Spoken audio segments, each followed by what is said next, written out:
तुमच्या घरांची लोक कारली खावायला कंटलतात का? कंटलतच असतील. आमच्या घरात कंटलतात. पण म्हणून काय झाला, कारली हानाची नाही, हानाची, मुद्दाम हानाची न कराची. कडू चव पोटान जावाला नको. सगळ्या चवींचे बरोबर कडू चव पण कदातरी पोटान जावाला पाहिजे म्हणून आणाची न मुद्दाम कराची.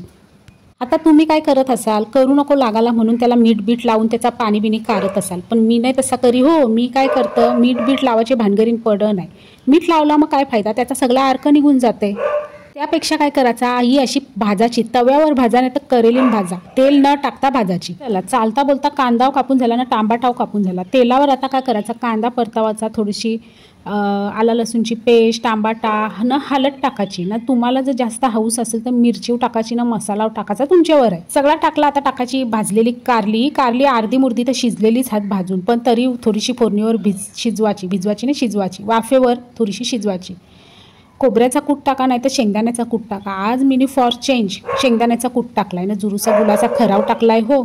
चला बाबा, झाली भाजी तयार. खाऊन घेते भाकरीशी. आज भाकऱ्या करपल्यान का काय माहिती नाही. कोणची सिरियल लागले, जास्त मला आवरण नाही पण तरी जेवताना बघायला पाहिजे म्हणून लावली. आज शनिवार आहे न, मी आलोय किचनमध्ये. पण खरा सांगू, भाजी काय बनवायची मला सुचच नाही आहे. काय बनवू विचार करताना मना लक्षात आला, काकीचे वारीन कधी दिवस गेलो नाही. तर मग आयडिया केली, चला आज काकीचे वारीन जाते. काकीचे वारीन का नाही आलो तर गवत जाम वारलाय न. ये गवतान कसा किरूक मिरूक असतं, त्याची भीती वाटतं. काकीचे वारीन आलू न, पाहतं तर काय र बाबा जाम भारी भेंडी लागलं होतं. भेंड मना वाटला का बराच झाला, भेंड्याची भाजी करीन मी मस्त. पण नको, घेवाच्या आधी काकीला विचारला पाहिजे म्हणून पाहिला काकीला आंबीम दिसते का, तर काकी लांबशी मना दिसली. मीनी काकीला हाक मारली ना. काकीला बोललो, काकी जुरूसं भेंड जेव का, तर काकी बोलली झे, मना बराच झाला ना. तुम्हाला तर माहीतच आहे काकीच आमची काय बोलली नाही. तर मग मी आलू भेंड तोराला ना. भेंड मस्त तोराला झालतं, लांब भेंड झालतं हो. लांब असलं तरी कवलं हाती भेंड असले. ताजे भेंड्यांची चव कसली भारी लागतं. ज्याने खाल्लंय त्यालाच माहीत का असं ताजं भेंड झाडावरशी तोराचं न, लगेच त्याची भाजी करायची. कसलं मस्त कवलं लुसलुशीत भेंड होतं. काकीने आंदू भेंड लावलं पण अजून मार्केटला पाठवायला सुरुवात नाही न. रोज तरी काकीस काय भेंड्याची भाजी करील म्हणून काकीच स्वतः मला बोलली होती का, तुला जर भेंड लागलं तर ने, म्हणून मी आलोय हो. नाही तर तुम्ही बोलाल काकीच लावताय ना, तूच तोरतस. तसा काय नाही ना, काकीच आमची चांगलीच आहे. तर मिनी जेवढं भेंड दिसतील कारासारखं झालेलं तेवढं भेंड कारलं पटापट न. काय आहे माहिती आहे, असले उन्हाची जरा मला भीती वाटतं का, तर साप बीप फिरतात म्हणून.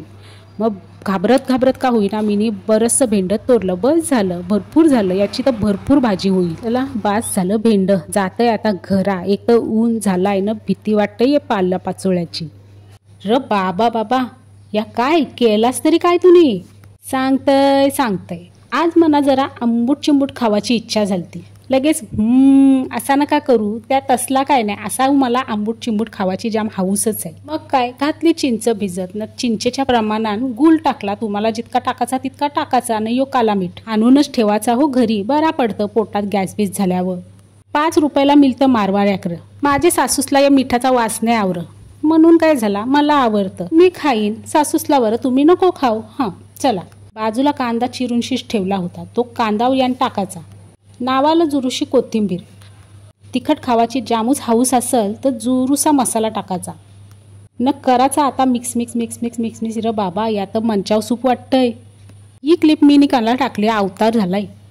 चला आता राहिली सिक्रेट गोष्ट सांगायचीच राहिली. सगळ्यात एंडला तुम्हाला सिक्रेट गोष्ट सांगते. यान टाकायचा यो बटाटा. मला चाटवाल्याने ही सिक्रेट रेसिपी सांगितली हो. चाटवालं चिंचेची चटणी बनवताना तर त्यात बटाटा कुस्करून टाकताना. लेखीच बोलतंय, या काय एकटीचसाठी मंचाव सूप बनवलास का काय. बोलू ये रे, चिंचेची चटणी आहे ती. आता पा कशी दिसते मस्त बाउलमध्ये काढल्यावर. बनवून शिपा, खाऊन शिपा. तोंडाला चव असेल तर खा आणि नसेल तर नक्कीच करून खा. मीनी ट्राय केली ती, जाम भारी झालती हो.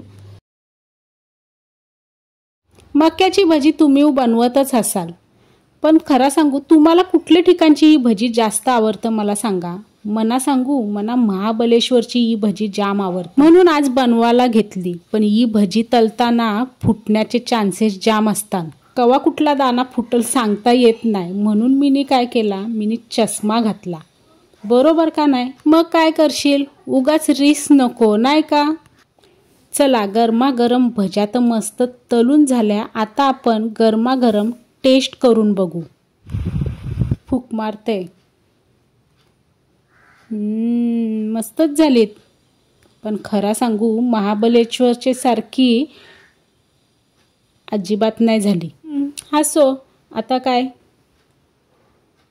मंडळी, यो कसला फूल आहे तुम्हाला माहिती आहे का? माहित असेल तर सांगा. जाऊ दे, मीच सांगते. यो फूल आहे डांगर भोपळ्याचा. यो फूल आलता काकीचे शेतान. कवा कवा राहा शेतान, कवा कवा आज एकूच आलता.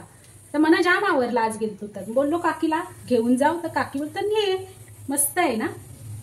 काकीच बोलताय पण याचा करशील काय? तर मला काय नाही, शोला ठेवीन. कसा मस्त भारी वाटतंय. तर काकी बोलता ये रे, शोला नको ठेवू, मी सांगते तशी रेसिपी कर. मग काकीने रेसिपी सांगितली. हो, कशी?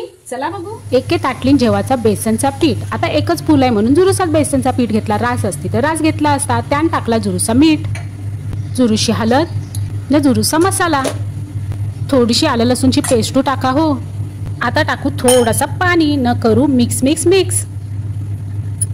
सगळा तर रेडी झाला. आता एकच फुल आहे, मग जास्त कशाला बॅटर करू. एक फुलापुरता करू. नाही यो जर चांगला लागला तर मग परत जाम आपण बनवू, रास बनवू. मस्तपैकी घोलवाचा. तर याला मासलीच्या सारखा फ्राय करू. आता आपण यो मस्तपैकी शिजवून घेऊ. पण सांगू का, ये फुलाची दांडी मी तशीच ठेवली होती. ती मला जरा लांब वाटली म्हणून मी कैची घेतली ना कापली. आलटी पालटी करून मस्तपैकी दाबून दाबून शिजवून ठेवायचा. म्हणजे कसा तो कुरकुरीत होतं. चला, झाला आपला तयार. आता बघूया आपण कसा लागतंय तो. कुरकुरीत. हा, एक नंबर लागते, एक नंबर. काकीला बोलतंय थँक्यू ही रेसिपी सांगितल्याबद्दल. ती तर पाहिली. आता सबस्क्राईब केल्याशिवाय जाऊ नको.